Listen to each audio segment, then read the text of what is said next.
Muchas gracias, Lupita. Bueno, es para mí de veras un placer estar aquí con ustedes y poder intercambiar algunos conceptos que creo que son de utilidad. En primer lugar es definir qué es enfermedad cardiovascular, porque el concepto de enfermedad cardiovascular ha cambiado mucho, porque a veces creemos que únicamente es el infarto. Y hoy sabemos que enfermedad cardiovascular corresponde a todo aquello que está o que es producido por la disfunción de los vasos sanguíneos y hace que un órgano, puede ser el cerebro, puede ser el riñón, puede ser el corazón, pueden ser las piernas, falla a consecuencia de que las arterias se dañaron y no aporta la sangre suficiente para que esto funcione. Si vemos esta tabla, pareciera que no estamos tan mal, porque como vemos aquí en este color verde, la esperanza de vida de México está alrededor de entre los 70 y los 80 años. Estamos en el segundo renglón a nivel mundial. Cuando nosotros analizamos qué ha pasado esto o cómo nos hemos movido, aquí vemos cómo en 1950 la mayor parte de la gente se moría por problemas infecciosos y respiratorios, y hoy en la actualidad la mayor parte de la gente se muere por problemas circulatorios. ¿Por qué ha cambiado esto? Cuando vemos este reporte de la Secretaría de Salud, nos dice que las enfermedades infecciosas de 1950 a la fecha se han venido yendo hacia abajo. Pero esta franja roja, que es la que se está creciendo en forma importante, representa las muertes de tipo cardiovascular. Y no nomás eso, porque a final de cuentas el objeto de la medicina no es que la gente viva mucho. El concepto de la medicina no es salvar vidas. El objeto de la medicina es prolongar la esperanza de vida, pero con calidad de vida. Uno de los problemas que estamos teniendo ahorita es que la gente vive más, pero con mala calidad. Tenemos mucha gente muy limitada por problemas de tipo osteomuscular, porque no puede caminar, por problemas de las rodillas, de la cadera, de los tobillos, porque se ahoga cuando camina, porque está hinchada, porque no puede moverse, porque tiene secuela de una embolia, pero sin embargo está viva. Pero ¿cómo hacer para que esta gente pueda lograr su esperanza de vida con una buena calidad de vida? Algo que nos alarma es esto. Este reporte publicado para América Latina nos dice que México, aquí en negro, estamos entre los países que tenemos mayor prevalencia de obesidad. Correspondemos a aquellos países en los cuales tenemos más del 50% de la población total con sobrepeso y obesidad. ¿Y qué tiene que ver la obesidad? Fíjense aquí específicamente en mujeres, que es donde está el problema más importante. Por arriba de los 45 años y hasta alrededor de los 65, casi el 80% de todas las mujeres están con sobrepeso y obesidad. Y obviamente que esto tiene implicaciones muy serias, porque independientemente del problema que ellas tengan, y aunque ahorita queramos decir que todo es igual, la mujer sigue siendo la responsable directa, no porque sea su obligación, sino porque es la que lo hace, de educar a los hijos. Y como los niños aprenden por imitación, generalmente aprenden más lo que hace la mamá que lo que hace el papá. Primero porque al papá no lo ven, entonces tienen poca opción de aprenderle, ¿no? Y fíjense ustedes esta cosa alarmante, porque aquí vemos cómo de 1999 al año 2006 prácticamente se duplica la prevalencia de obesidad y problemas derivados de obesidad en los niños. Y esto es dramático, porque ahora los niños no se mueven y los responsables de que no se muevan somos nosotros. Y aquí vemos nosotros esta imagen, cómo ahora ustedes ven que los niños los sacan el fin de semana a dar la vuelta y llegan al centro comercial y le rentan un carrito para que el niño se siente y no camine, ¿sí? Y lo llevan a la puerta del avión y a donde llegue con la carriola ahí para que el niño no camine. Y entonces, ¿qué es lo que está pasando? Pues que el niño no se mueve y en su casa ya no juega como nos tocó jugar a nosotros, que jugaba uno que a las traes, que a las escondidas, que al sígueme, que el que usted quiera, pero todo era actividad física.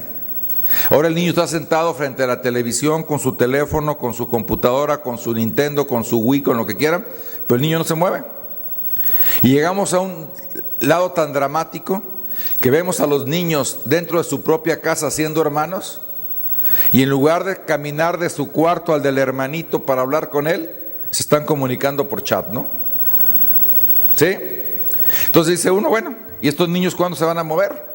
Y esto nos ha llevado, ustedes lo vieron en las noticias, aquí está claramente ejemplificado, México es ya el país con el primer lugar en obesidad infantil a nivel mundial. Y no nomás eso, los malos hábitos. A pesar de todas las campañas, prohibiciones y lo que ustedes quieran, el tabaquismo en los adolescentes, sobre todo en México y especialmente en las adolescentes mujeres, está disparándose en forma impresionante. ¿Y cuál es el problema?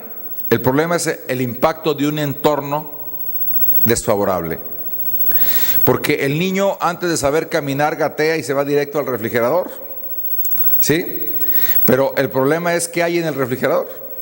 El niño no se va a enseñar a comer ninguna otra cosa que sea la que nosotros llevamos a la casa y lo enseñamos a comer. ¿Sí? Y aquí vemos nosotros cómo podemos darle una imagen dañina. ¿Y qué pasa? Nuestros niños empiezan a evolucionar con esta imagen, pensando siempre en sus recompensas y premios en este tipo de comida y teniendo como su meta o su ideal el poder llegar a no trabajar, a no moverse y poder estar todo el día sentados frente a una televisión, teniendo comida a un lado, para que eso sea así como que su sueño ideal, ¿no? Entonces, ¿qué tenemos que hacer? Tenemos que cambiar esto. Y la otra cosa importante es que no estamos enseñando a nuestros hijos a que tomen una decisión razonada y acepten sus consecuencias. O sea, no es que el niño no deba de conocer la comida chatarra, sino tiene que tener la capacidad de elegirla y saber por qué la está eligiendo. Las cosas no son por imposición, son por educación. ¿Por qué nos preocupa tanto la obesidad? Fíjense ustedes, aquí tenemos cuál es la esperanza de vida que se pierde en mujeres y en hombres por tener simplemente sobrepeso. ¿Y cuántos años llegamos a perder? Hasta 7 años de esperanza de vida en las mujeres y casi 6 años en los hombres cuando tenemos obesidad. Entonces, aquí lo que estamos afectando es la esperanza y la calidad de vida. No estamos hablando de un aspecto estético. ¿Y por qué nos preocupa tanto esto? Nos preocupa porque aquí tenemos el perímetro de la cintura y aquí vemos la relación que hay con la producción de diabetes. Fíjense cómo hay una línea exactamente recta que nos lleva a nosotros, por cada centímetro de cintura que tenemos más probabilidad de ser diabéticos. Y no nomás diabéticos, sino es lo mismo para el caso de la hipertensión. Conforme aumentamos el perímetro de la cintura, tenemos más probabilidad de ser hipertensos. Y algo muy importante, si nosotros logramos bajar la cintura, podemos volver otra vez a tener un control metabólico. Y a veces queremos resolver todo con pastillas, pero no hacemos nada para corregir el problema que nos ocasionó la alteración que nos llevó a tener la patología. Aquí está más claro cómo conforme aumentamos nosotros el perímetro de la cintura, este es el caso de las mujeres por arriba de 75, 80 centímetros, vemos cómo se dispara en forma progresiva la prevalencia de diabetes mellitus. ¿Y qué hemos hecho? Hemos cambiado nuestra forma de comer.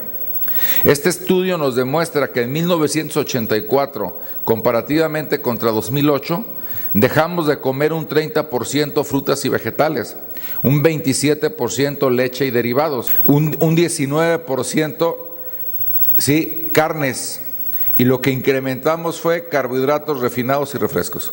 México tiene el nada honroso lugar del primer país en el mundo en el consumo de refrescos per cápita. Y hablamos de que es un país pobre, lo cual es falso. Y es falso que seamos pobres porque un país pobre no puede estar consumiendo refrescos que es más caro un litro de Coca-Cola que un litro de leche. Entonces, si la gente puede comprar la Coca-Cola, podría comprar la leche. Entonces, nuestro problema no es pobreza, nuestro problema es educación. Y ahí es donde tenemos que incidir nosotros en forma muy importante. Otro factor, la sal. Fíjense ustedes cómo hay una relación también totalmente directa, totalmente lineal entre el consumo de sal y la mortalidad por enfermedad cardiovascular.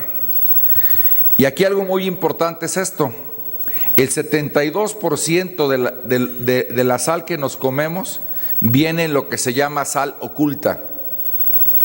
El 20% es lo que se le pone en la casa para cocinar o el salero que usamos en la mesa. Y el 8% es la sal que tienen los vegetales y las frutas y todo lo demás. Nuestro impacto más grave está aquí, en este 72%, porque muchas veces no sabemos que el bolillo que comemos tiene sal, que el refresco que tomamos, aunque sea dulce, tiene cantidades impresionantes de sal, que el enlatado que estamos comiendo, que la comida precongelada y preelaborada y todo, los conservadores son a base de sal, y que esto nos va a aumentar la enfermedad cardiovascular. En este estudio que se hizo en España, fíjense ustedes cómo con disminuir 3 gramos al día del consumo de sal, se logró reducir entre un 10 y un 15% la muerte por infarto del miocardio, nomás con bajar el consumo de sal. Y esto es una cosa que es simplemente de costumbre, es un hábito de acostumbrarnos a un sabor. ¿Sí? Recuerden ustedes que en el pasado, estoy hablando hace siglos, no se usaba la sal para cocinar, se ha incorporado como una costumbre. Y tenemos otro problema, que es la transición habitacional. Nuestro país en 1950 tenía más de la mitad de la población que vivía en el medio rural. Y hoy tenemos casi el 80% que vive en el medio urbano. ¿Y qué ha generado esto? Que la migración del campo a la ciudad, ¿sí?, haga que cambien los hábitos y estilos de vida. Porque la gente que vivía en el campo o se movía o se moría. Y ahora con el moverte a la ciudad ha hecho que los espacios habitacionales sean más pequeños, los desplazamientos sean más cortos y el advenimiento de la tecnología ha hecho que no nos movamos. Ahora ya lo único que movemos es el dedo, ¿no?, para picar la licuadora, la secadora, la lavadora, el portero eléctrico, ¿sí? Cuando que antes todo eso se hacía con actividad física. Y la otra cosa que nos está impactando en forma importante, algo que pareciera bueno, que es el aumento de la esperanza de vida.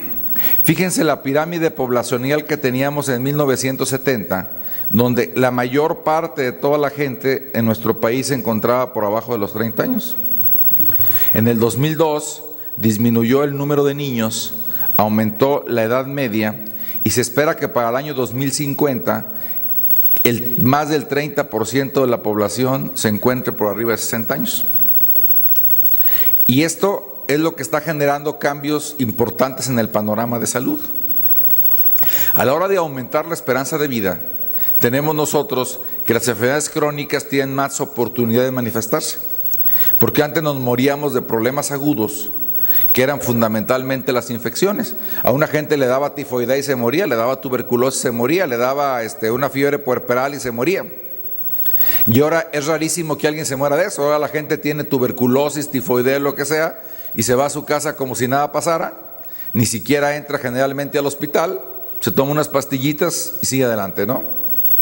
Entonces se ha bajado la muerte de eso, pero ha incrementado en los problemas crónicos.